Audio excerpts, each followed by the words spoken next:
Hey guys, this is Jess. I said I would be back to record the rest of the dreams that I had, and these are dreams that I've seen the fall of this country, I've seen the judgment of the church, and a strong warning for God's people to wake up and be prepared.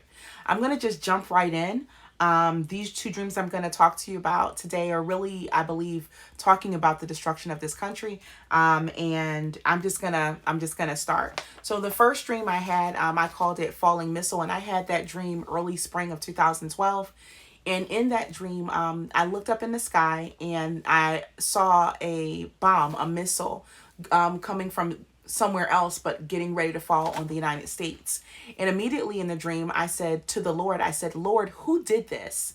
And right when I said that, a huge bomb appeared right next to me, and it was just sitting there. And on the bomb, it said USA under a picture of the United States flag. I understood at that moment that the United States had sinned, and our sin had found us out, and God gave me confirmation on that. A week later, when I had been praying and fasting to confirm that confirmation, your sins have found you out, and you've been weighed in the balance and found wanting. And much like Sodom and Gomorrah, I got that sense that this is what the judgment was. So then the bomb disappeared from next to me, and I looked back up, and it was still falling. And it was falling slow enough for me to see it, but for things to still be done while we were watching it fall. And immediately there was this voice that said, "Wake the children." And so my husband and I began to, we found ourselves in a hallway that was very long, and there were doors on each side. And we began to go into the doors and open them up, and there were people who were sleeping, and we just began to wake them up. And some of them, some of the people we woke up, I remember their faces were people that I had actually in real life led to the Lord years prior. And then there were people who I did not know them at all, but we were waking them up nonetheless. And once we woke everyone up, we gathered them, and my husband took out the Bible and began to preach and teach the word and to remind them of their blessed hope. And while that was happening, I was picked up to see what was going on in the world, and I was in a mall, and I remember people just saying things like, now's the time to go back to school. I'm doing me. They just had no sense of the danger that was coming. They were so focused on their lives and what they were doing and what they wanted and their plans that they could not see the missile falling. And even as I was telling them, they couldn't hear me. And then I got picked up from there and put back with my husband. And at this point, the missile was very close. And we looked at each other, and I said, "Babe, I'll see you in a second." And he smiled at me. And then it was a big flash, and I woke up. And that was that dream. And at the time, we weren't even thinking about church planning. We had been praying about starting a Bible study. But I had no idea that, my husband would be a pastor. And so I think it's really interesting because we pastor a church now, and, he's the lead pastor. And here we are, waking people up, and God telling us, get this message out. And while we're giving them the word of God. So I just think that's really interesting because this dream was in 2012. The second dream I want to just jump right in because I don't want this to be a 20-minute video, is a dream that I had called the Dream of the Two Houses. And this is a dream that I had in the late summer of 2012. And this dream was just really interesting to me. But basically the dream, there were two houses in the whole world. Out of everywhere that you can go, there were only two houses. And they were sitting side by side. And the house on the left was called the other house, and the house on the right was called my father's house. And this was the house where the saints lived, the people of God lived. And the other house was the house of the world. And then there was a river right in front of those houses, and across that river there was a huge mountain, and at the base of that mountain there was a huge sleeping bear. So the people from my father's house, they knew that they were not supposed to dwell in the other house. We had to go every day to get supplies and things like that from the other house, because that's where you had to get those things. But we weren't supposed to dwell there. So things like food, clothing, things like that, we would go and get that from the other house, but we weren't supposed to dwell in the other house. But what I understood when the dream started was that the people from my father's house had started to dwell in the other house. And so therefore my father's house was looking unkept. And the security door on my father's house was not very secure, it was broken. And I remember just kind of when you first came into my father's house, it kind of looked just as dingy as the other house. And there was starting to be filth and things like that in my father's house. The other house was just ridiculous. It was the world. So I remember seeing, adultery, fornication, sodomy, just hatred. There was so much hatred in the other house. There was just this absence of love. I remember seeing these people who looked really wise in their own eyes. They were like college professors.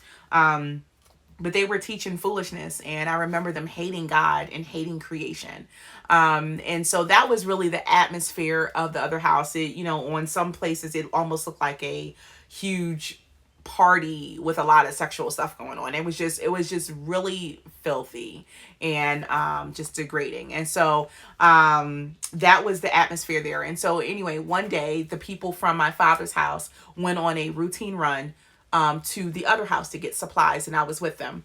And before we went in, I just happened to look across at the river, at the mountain, and the bear. And so I looked across, and this bear had been sleeping forever, and as long as I can remember anyway, in the dream.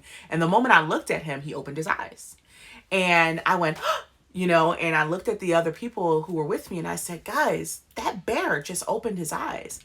And I remember someone who was with us, who really wanted to get into the other house because he had been dwelling there. So he said, he looked at me, he said, that bear has been asleep for as long as I can remember.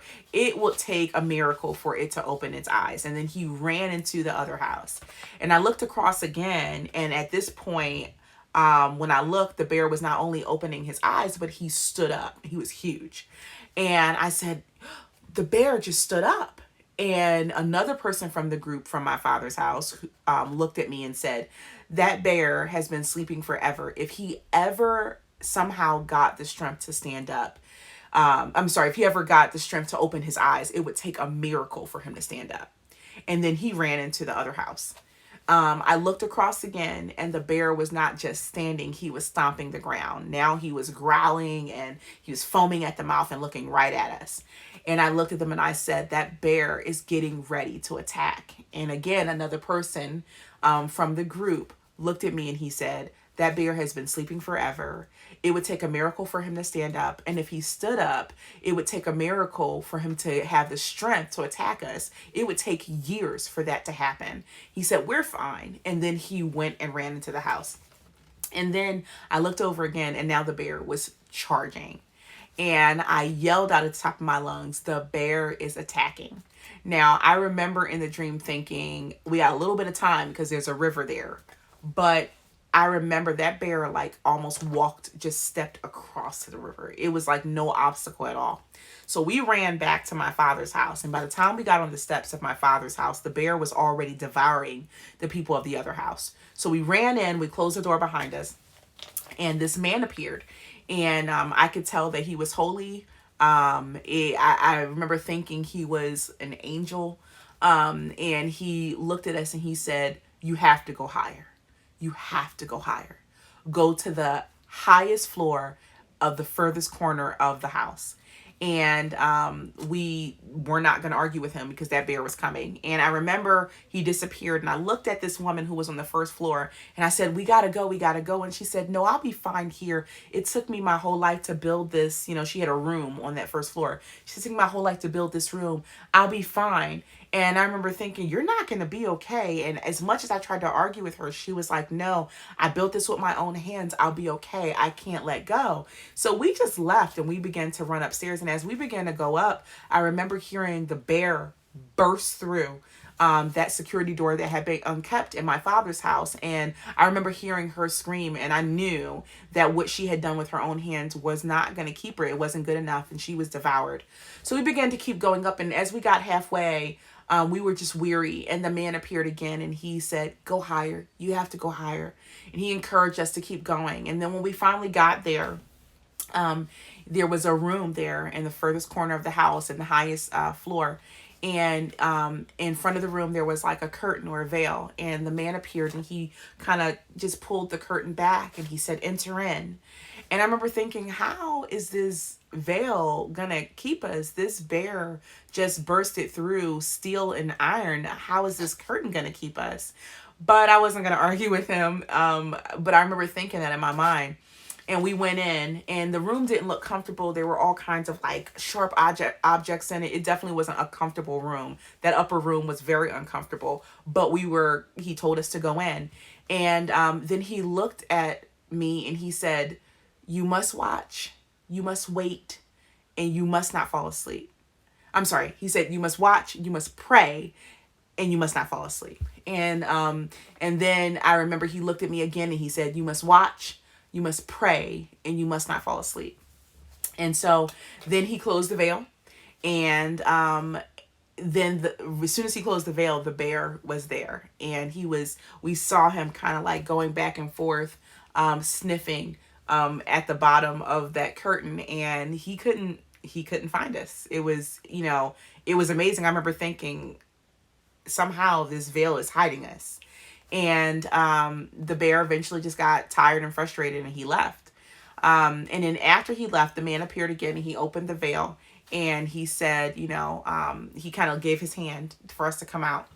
And I grabbed his hand, and he helped me up. And I looked down, and there was a guy who had been sitting next to me when we were in that upper room.